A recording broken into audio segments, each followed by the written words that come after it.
요한계시록 20장부터 22장은 요한계시록 전체의 결론부에 해당됩니다. 모두 7개의 환상으로 이루어져 있고 예수 그리스도의 초림부터 재림 이후의 기간까지 이미 일어난 일, 현재 진행 중에 있는 일, 그리고 장차 될 일을 증거합니다. 7개의 환상을 살펴보면요. 첫 번째는 이미 된 일로서 예수 그리스도의 십자가의 죽으심과 부활의 사건으로 인하여 뱀으로 상징되는 사단의 머리가 깨지고 결박당하여 무저갱에 갇혔다 하는 사실을 증거합니다. 그리고 두 번째로는 현재 진행형으로서 첫째 부활에 참여한 성도들이 하늘 보좌에 앉아서 그리스도로 더불어 왕노릇하고 있다라는 사실을 증거합니다. 그러니 오늘 우리가 함께 보고자 하는 말씀은 세 번째로서요. 장차 될 일입니다. 최후의 전쟁과 그 결과에 대해서 증거를 합니다. 첫 번째로 우리가 눈여겨보아야 할 것은 최후의 전쟁을 일으키는 주체가 누구냐 하는 건데요. 이에 대해서 사도 요한은 최후의 전쟁을 일으킬 주체를 사단이라고 부릅니다. 본문 7절에 보니까 천년이 참에 사단이 그 옥에서 놓여 나와서 땅의 사방 백성 곡과 마곡을 미혹하고 모아 싸움을 붙이리니 이렇게 증거를 해요. 자, 이런 점에서 우리는 이 전쟁을 일으키는 주체인 사단에 대해서 좀 살펴볼 필요가 있는데요.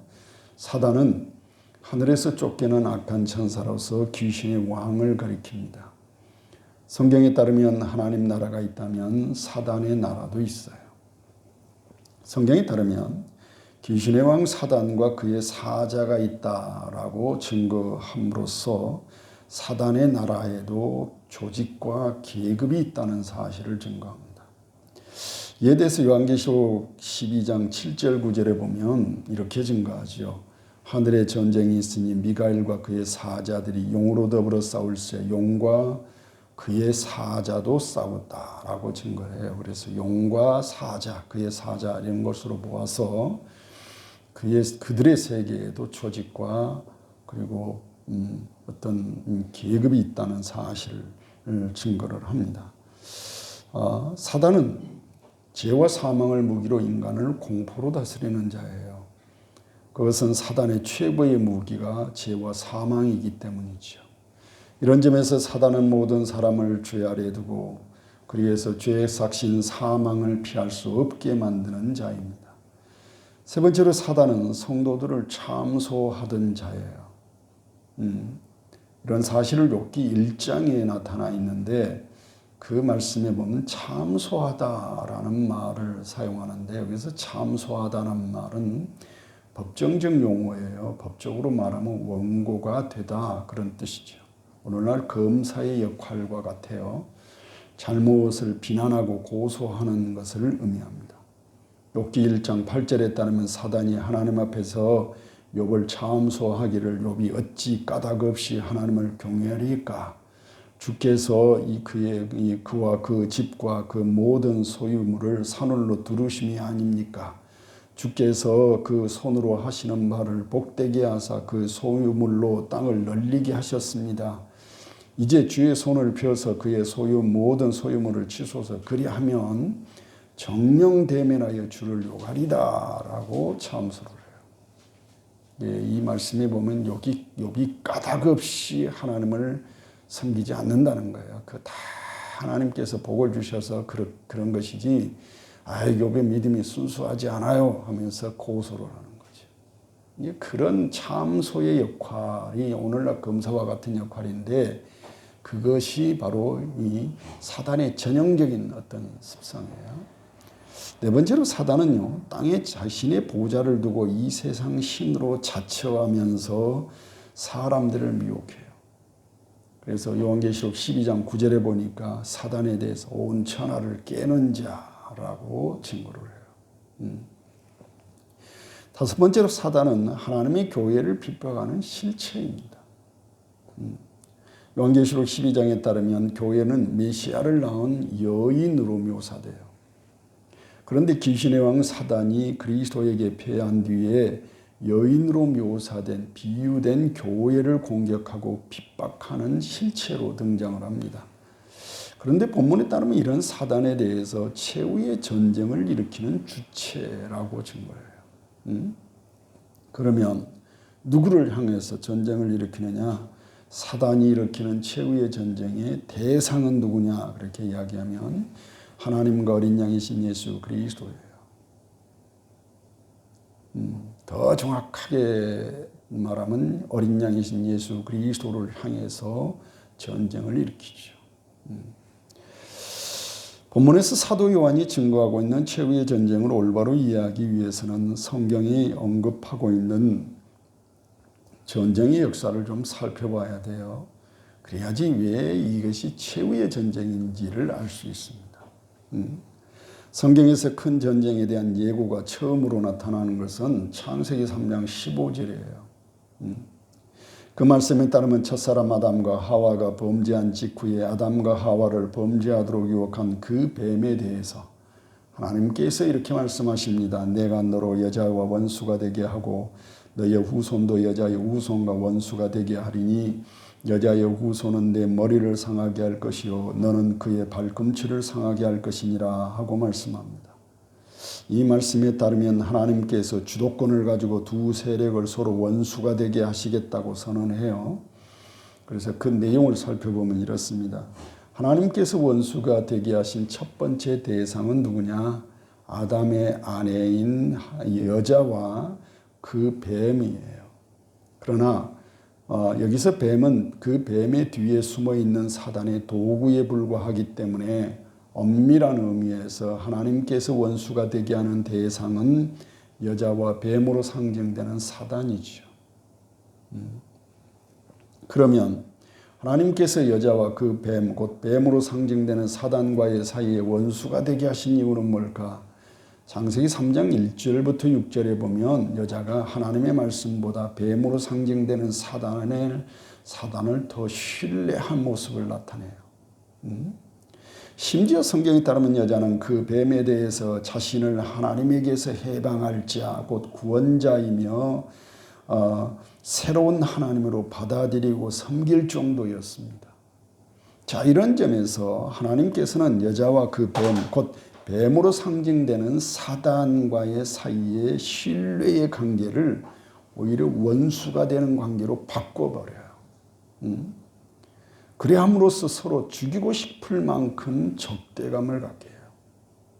이것이 바로 첫 번째 전쟁의 대상자예요.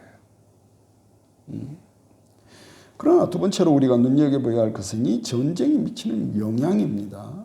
성경에 따르면 이 큰 전쟁은 처음 당사자들 문제뿐만 아니라 그 후손들에게까지 영향을 끼쳐요.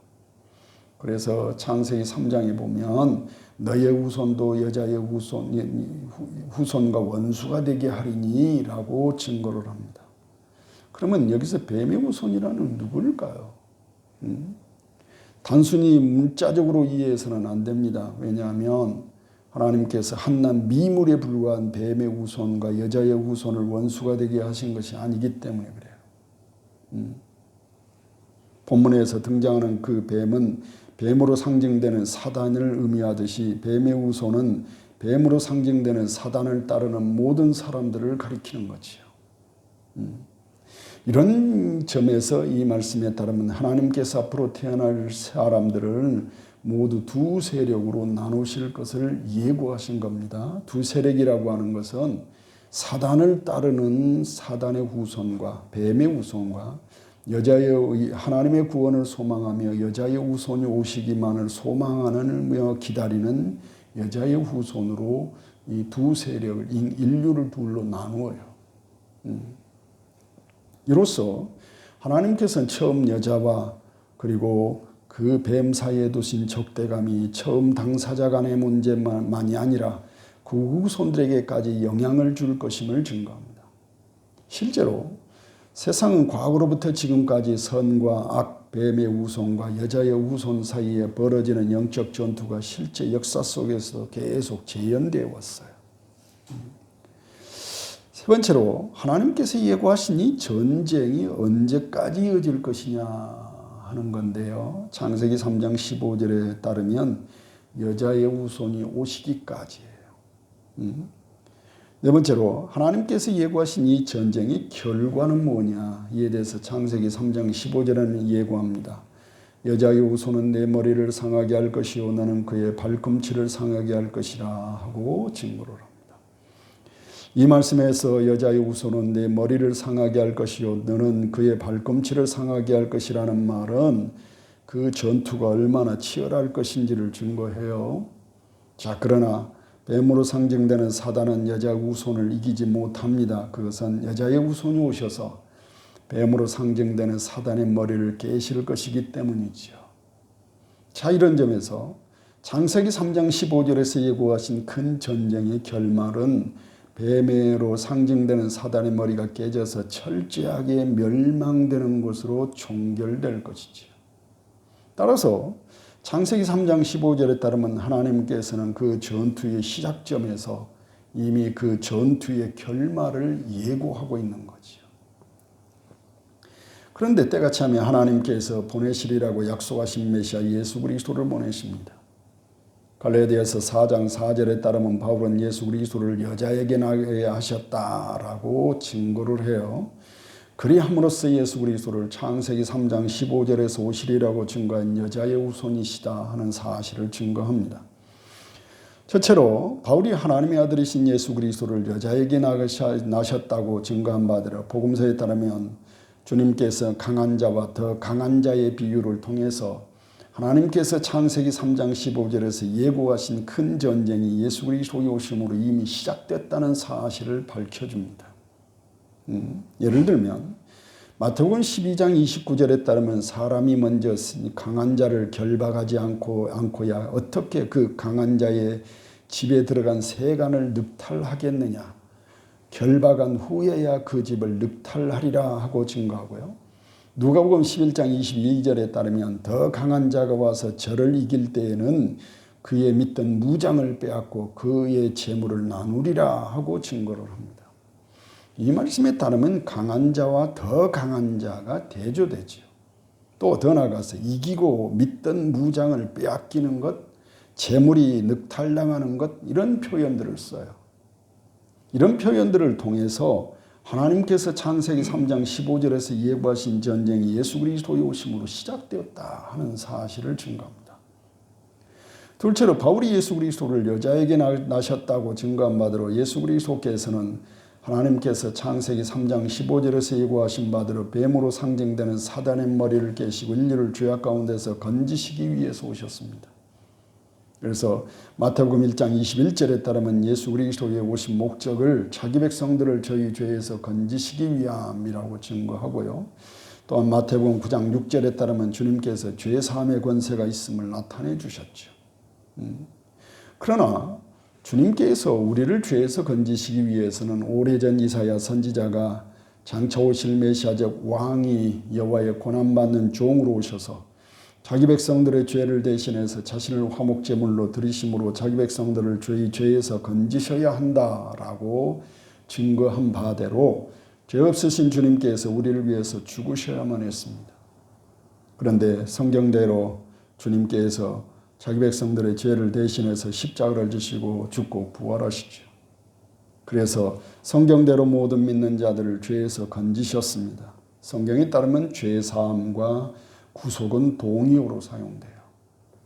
대표적으로 에베소서 1장 7절에 따르면 바울은 우리가 그리스도 안에서 그의 은혜의 풍성을 따라 그의 피로 말미암아 구속 곧 죄사함을 받았다라고 증거를 합니다. 예수 그리스도의 십자가의 죽으심과 부활의 사건을 뭐라고 이야기할까요? 어떤 의미일까요?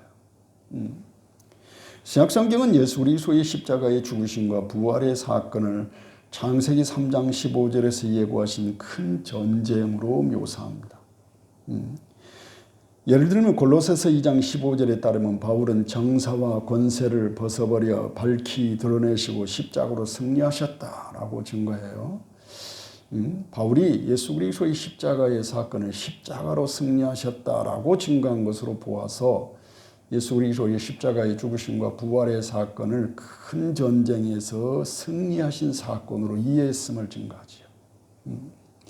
그러면 예수 그리스도의 십자가의 죽으심과 부활은 어떻게 승리의 사건이 되는가? 첫째, 예수 그리스도께서 우리를 위해서 십자가를 지시고 죽고 부활하신 것은 하나님께서 창세기 3장 15절에서 말씀하신 것의 성취로서 귀신의 왕 사단이 주님과의 전투에서 패해서 그 머리가 깨진 것을 의미합니다. 어떻게 깨진 것이냐? 성경에 따르면 사단은 죄와 사망을 무기로 인간을 공포로 다스리는 자예요. 그런데 주님께서 우리의 죄를 대신해서 십자가를 지시고 죽고 부활하심으로 사단의 최고의 무기인 죄와 사망을 정복했습니다. 따라서 예수 그리스도의 승리의 사건은 창세기 3장 15절의 성취인 뱀으로 상징되는 이 사단의 머리를 깨신 사건이 되는 거지요. 그리스도의 십자가의 사건이 바로 그런 의미가 있는 거예요. 그런 후에 요한계시록에 따르면 예수 그리스도로 말미암아 머리가 깨진 사단이 결박당해서 무저갱에 갇혔다라고 증거를 합니다. 요한계시록 20장 1절 3절에 보면 내가 보며 천사가 무저갱의 열쇠와 큰 쇠사슬을 그 손에 가지고 하늘로서 내려와 용을 잡았다. 그런데 그가 누구냐? 옛 뱀이요 마귀요 사단이라 잡아 1000년 동안 결박하여 무저갱에 던져 잠그고 그 위에 임봉하였다라고 증거를 합니다.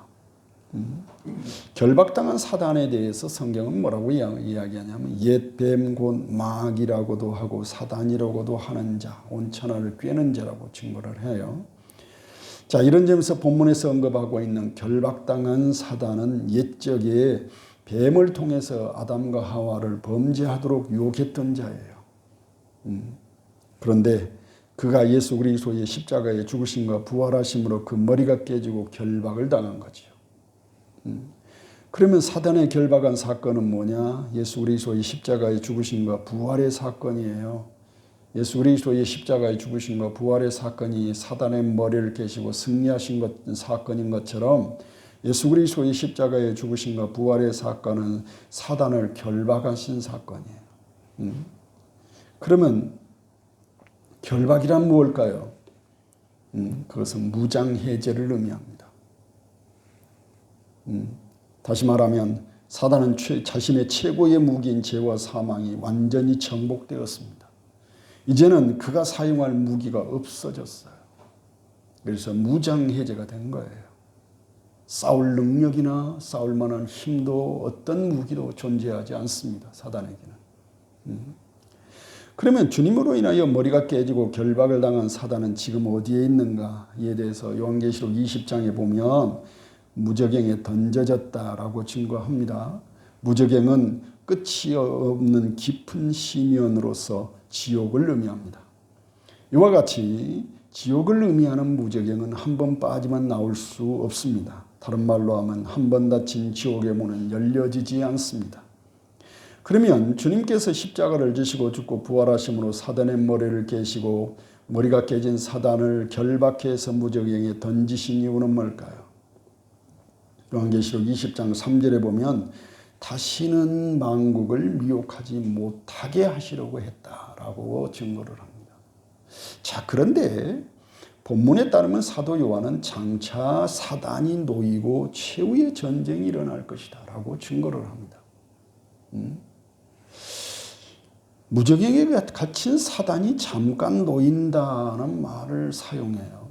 그런데 이 말씀이 요한계시록 20장 3절에서도 등장해요. 그런데 본문의 7절에서 다시 등장합니다. 그래서 천년이 참에 사단이 그 옥에서 놓여라고 증거를 해요.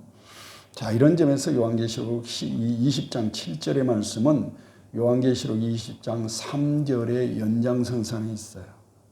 다시 말하면 요한계시록 20장 3절에서 이 뭐라고 이야기했냐면 그 후에 반드시 잠깐 노일이라고 했습니다.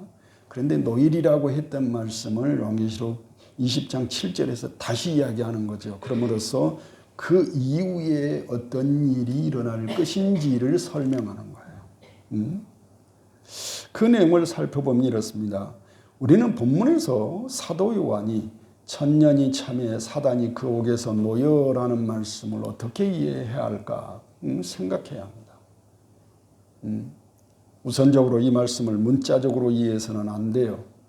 그것은 본문 7절에 따르면 사도 요한이 증거하고 있는 옥은 끝이 없는 깊은 시면으로서 무저갱을 의미합니다. 성경에 따르면 무저갱은 한 번 빠지면 나올 수 없는 지옥을 의미합니다. 누가복음 12장 25절에 따르면 주님께서 비유를 통해서 집주인이 일어나 문을 한 번 닫은 후에 너희가 밖에 서서 문을 두드리며 주여 열어주소서 하면 저가 대답하여 가로되 나는 너희가 어디로서 온 자인지 알지 못하노라 하고 말씀하신 바대로 무저갱도 한 번 닫히면 열려지지 않아요.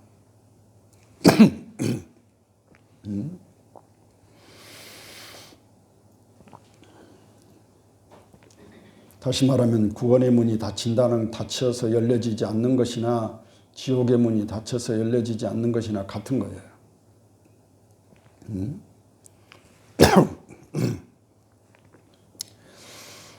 주님으로 인하여 머리가 깨지고 결박을 당해서 무저갱의 깊은 시면에 던져진 사단은 그러므로 결코 그 안에서 다시 나올 수 없습니다. 왜냐하면 만일 지옥을 의미하는 무저갱이 다시 열리고 사단이 그곳에서 다시 나온다면 그곳은 더 이상 지옥일 수 없어요. 그러면 무저갱에 갇힌 사단이 그곳에서 놓인다는 것은 무엇일까? 그것은 예수 그리스도의 재림 직전 하나님께서 장차 행하실 완전한 심판을 위하여 사단에게 세상을 미혹하도록 허락하시는 것을 의미해요. 그럼에도 불구하고 마지막 때 사단으로 하여금 세상을 미혹하도록 잠시 허락하시는 것이 실제로 무저갱에 가진 사단이 나와서 그렇게 하는 것이 아닙니다. 오히려 본문에서 예고하신 이런 일은 세상에 남아있는 사단의 자녀 세력을 통해서 이루어질 일이에요. 성경에 따르면 귀신의 왕 사단은 어린 양이신 그리스도에게 패하여 머리가 깨지고 결박당해 무저갱에 갇혔습니다. 그럼에도 불구하고 사단의 자녀 세력이 남아있어요. 요한계시록 12장 9절에 보면 용과 그의 사자라고 증거한 바대로 뱀의 머리가 깨졌지만 몸통은 움직이죠. 성경이 사단을 상징하는 뱀을 머리와 몸으로 비유하는 것처럼 세상에 남아있는 자녀 세력에 대해서 정사와 권세의 이 어둠의 세상 주관자들과 하늘에 있는 악한 영들이라고 증거를 합니다. 자, 이런 점에서 반드시 놓인다 혹은 사단이 그곳에서 놓인다는 것은 귀신의 왕 사단이 지옥을 의미하는 무저갱에서 나오는 것을 말하지 않습니다. 마지막 때 하나님께서 행하실 완전한 심판을 위해서 세상에 남아있는 악한 영들이 세상을 미혹하도록 잠시 허락하는 것을 의미해요. 그럼에도 불구하고 이 전쟁의 최후의 이 성경이 이 전쟁을 일으키는 주체를 사단이라고 말해요. 왜 그럴까요? 그것은 성경이 귀신의 왕 사단에 대해서 예수 그리스도의 십자가의 죽으심과 부활로 말미암아 머리가 깨졌다라고 증거한 바대로 귀신의 왕 사단을 따르는 이 세상의 악한 영들 그의 사자들도 그들의 머리가 된 사탄과 한 몸이기 때문에 그래요. 여기에서 공동사상이라고 하는 것이 신학적으로 발생을 해요.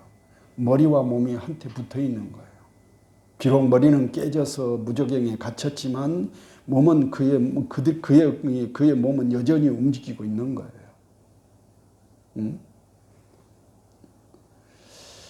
이 모든 사실을 근거로 본문에서 증거하고 있는 최후의 전쟁을 살펴보면 사도 요한이 앞서 증거한 것과 밀접한 연관이 있습니다.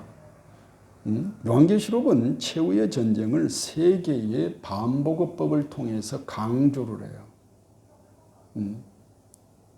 이 요한계시록이 반복어법이 자주 나와요. 주로 세 개의 반복어법을 사용하는데 이 전쟁도 마찬가지예요. 첫 번째, 요한계시록에 따르면 이 전쟁에 대해서 전능하신 이의 큰 날의 전쟁이라고 부릅니다. 요한계시록 16장 13절 14절에 따르면 여섯째 대접재앙을 증거하면서 내가 봄에 개구리 같은 새의 더러운 영이 용의 입과 짐승의 입과 거짓 선지자의 입에서 나오니 저희는 귀신의 영이라. 이적을 행하며 온 천하 임금들에게 가서 하나님 곧 전능하신 이의 큰 날의 전쟁을 위해서 그들을 모으더라 하고 증거를 해요. 그런 후에 요한계시록 16장 16절에 따르면 이 전쟁을 아마겟돈이라고 부릅니다. 그런 후에 요한계시록에 따르면 이 큰 전쟁을 장차 하늘 군대를 거느리고 영광과 권세로 다시 오실 예수 그리스도와의 전쟁으로 묘사를 합니다. 이에 대해서 요한계시록 19장 19절에 따르면 내가 보매 그 짐승과 땅의 임금들과 그 군대들이 모여 그 말 탄 자와 그 군대로 더불어 전쟁을 일으킨다라고 증거를 해요. 두 번째 증거하죠. 그런데 사도 요한이 요한계시록 16장 14절과 요한계시록 19장 16절에서 언급했던 이 전쟁을 본문에서 다시 언급합니다. 이 전쟁을 최후의 전쟁이라고 표현합니다. 따라서 본문에서 사도 요한이 증거하고 있는 최후의 전쟁은 이전에 증거했던 요한계시록 16장 14절과 19장 19절에서 증거했던 것의 반복어법이야. 세 번에 걸쳐 반복어법으로 증거를 합니다. 본문에서 사도 요한이 증거하고 있는 최후의 전쟁을 구체적으로 살펴보면 이렇습니다. 첫째로 본문에 따르면 이 전쟁은 사단 곧 귀신의 왕 사단을 따르는 이 세상 악한 영들이 땅의 사방 백성을 미혹함으로 시작해요. 성경은 마지막 때 마귀가 미혹하게 될 땅의 사방 백성을 곡과 마곡이라고 부릅니다. 이 말씀에서 증거하고 있는 곡과 마곡은 에스겔 38장 39장에 등장합니다. 에스겔 38장 2절에 따르면 마곡의 땅에 있는 곡이라고 묘사되어 있습니다. 에스겔서에서 곡은 로스와 메섹과 두발왕으로 묘사되어 있는데 여기서 곡은 마지막 날 북방에서 큰 군대를 거느리고 하나님의 백성을 치러 오는 자로 소개되어 있습니다. 그런데 본문에 따르면 사도 요한은 에스겔 선지자가 증거했던 곡을 사용해서 마지막 날에 하나님을 대항하는 원수들의 모습을 증거하고 있는 거지요. 그래서 본문 8절 9절에 보면 마지막 때에 귀신의 왕을 따르는 이 세상의 악한 영들이 곡과 마곡으로 묘사된 땅의 사방 백성들을 미혹하고 그 나라들을 모아 성도들의 진을 포위하고 대항해 싸움을 붙이는데 그 수가 바다의 모래와 같다. 모래같이 많다라고 증거해요. 성경에 따르면 이 전쟁은 최후의 전쟁답게 매우 큰 전쟁이 될 것입니다. 두 번째, 앞서 아마겟돈 전쟁에서 이미 언급한 대로 전쟁터는 특정한 지역이 아니라 전 세계적이 될 것입니다. 또한 이 전쟁은 외형적으로 세상에 지금 나타나는 물리적 전쟁이 아니라 영적 전쟁이 될 것입니다. 이 성경이 이 전쟁을 최후의 전쟁으로 묘사한 바대로 이 전쟁으로 인하여 선지자들이 증거했던 주의 날의 모든 예언이 성취될 것이며 이 전쟁은 마지막 지금까지 짐승의 왕국과 그리스도의 왕국 사이에 계속되어 왔던 전쟁을 종결하게 될 마지막 결정적인 전쟁이 될 겁니다. 무엇보다도 중요한 사실은 이 전쟁으로 하나님의 심판이 완성되고 사단의 모든 저항이 끝나게 된다는 거예요. 이런 점에서 이 전쟁은 바벨탑 사건처럼 사람들이 멸망을 자초하는 그런 전쟁이 될 것입니다. 그러면 본문에서 사도 요한이 증거하고 있는 최후의 전쟁의 결말은 어떠한가? 성경에 따르면 마지막 때 사단의 자녀 세력들이 하나님과 어린 양이신 예수 그리스도를 대항해서 군대를 일으키지만 그들은 승리하지 못할 것입니다. 그것은 하늘에서 불이 내려와 그들을 살라버리실 것이기 때문입니다. 이에 대해서 본문 9절에 따르면 하늘에서 불이 내려와 저희를 소멸한다라고 증거해요. 그런 후에 사단이 완전히 멸망합니다. 이에 대해서 10절에 따르면 저희를 미혹하는 마귀가 불과 용물에 던지우니 거기는 짐승과 거짓 선지자도 있어 세세도록 밤낮 괴로움을 받으리라 하고 증거해요.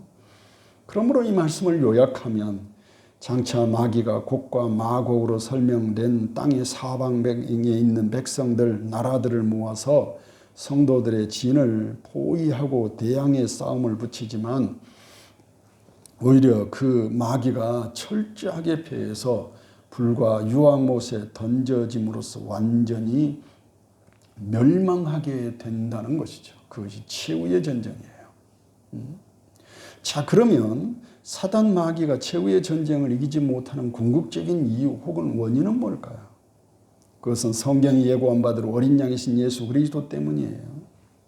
본문에서 예고하고 있는 사단의 완전한 멸망은 예수 그리스도의 승리로 인한 겁니다.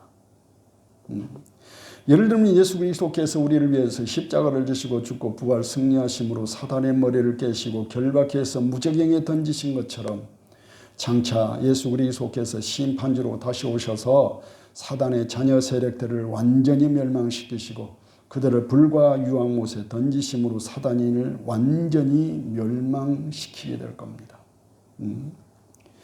예수 그리스도께서는 바로 하나님께서 보내신 하나님의 아들 그리스도이셔요.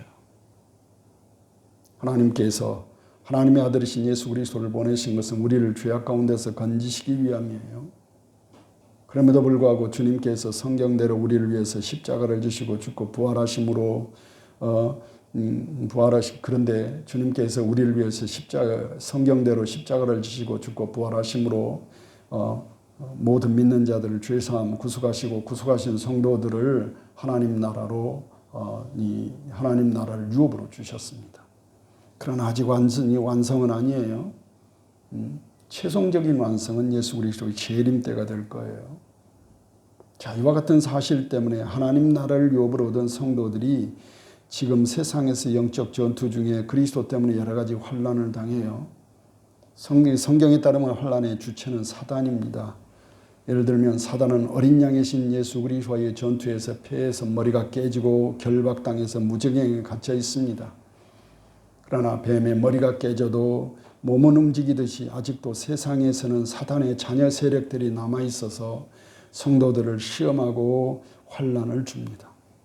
자, 이와 같은 사실 때문에 베드로전서 5장 8절에 따르면 사도 베드로는 성도들에게 이렇게 권고합니다. 너희 대적 마귀가 우는 사자같이 두루 삼키며 삼킬 자를 찾는다라고 증거를 해요. 자, 이와 같이 본문에 따르면 마지막 때 이 세상의 악한 영들이 하나님의 백성들과 나라들을 미혹하여 이 세상의 백성들과 나라들을 미혹해서 큰 전쟁을 일으킬 거예요. 그러나 두려워할 필요는 없습니다. 그것은 성경이 이미 예고한 바대로 우리 주 예수 그리스도께서 심판주로 다시 오셔서 사단과 또한 그를 따르는 악한 자들을 영원한 불못에 던지실 것이기 때문에 그래요. 성경에 따르면 최후의 전쟁과 사단의 완전한 멸망의 중심에 예수 그리스도의 재림이 자리 잡고 있어요. 이런 점에서 그날은 멀지 않았습니다. 그것은 예수 그리스도의 오심으로 시작된 종말 마지막 날들의 끝이 지금 다가오고 있기 때문에 그렇죠. 그러므로 우리 모든 성도들은 성경이 가르쳐준 바대로 예수 그리스도와 그의 십자가의 복음 안에서 믿음에 굳게 서서 항상 깨어 기도하며 장차 나타날 영광과 권세, 장차 영광과 권세로 다시 오실 주님을 소망하며 주 안에서 살아가야 합니다. 때가 악하고 사도 요한은 우리에게 주죠. 때가 악하다. 또한 더 나아가서 항상 깨어 기도하며 시대를 볼 줄 알고 그래서 정신을 차리고 주님께서 언제 다시 오실지라도 주님을 맞이할 수 있는 믿음의 자세를 갖고 살아라고 권고해요. 세상은 그리 녹록하지 않습니다.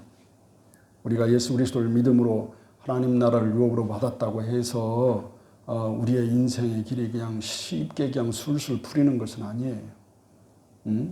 여전히 세상에는 이 하나님의 백성들을 그리스도에게서 멀어지게 하려는 온갖 사탄 마귀의 위협이 남아 있습니다. 그리고 장차 결정적으로 하나님의 백성들을 위협할 날이 올 거예요. 그러나 우리 모든 성도들은 정신을 차리고 항상 깨어 기도하면서 이 마지막 때 예수 그리스도의 십자가의 복음 안에서 믿음으로 살아가는 그런 여러분 되시기를 바라겠습니다. 기도하겠습니다.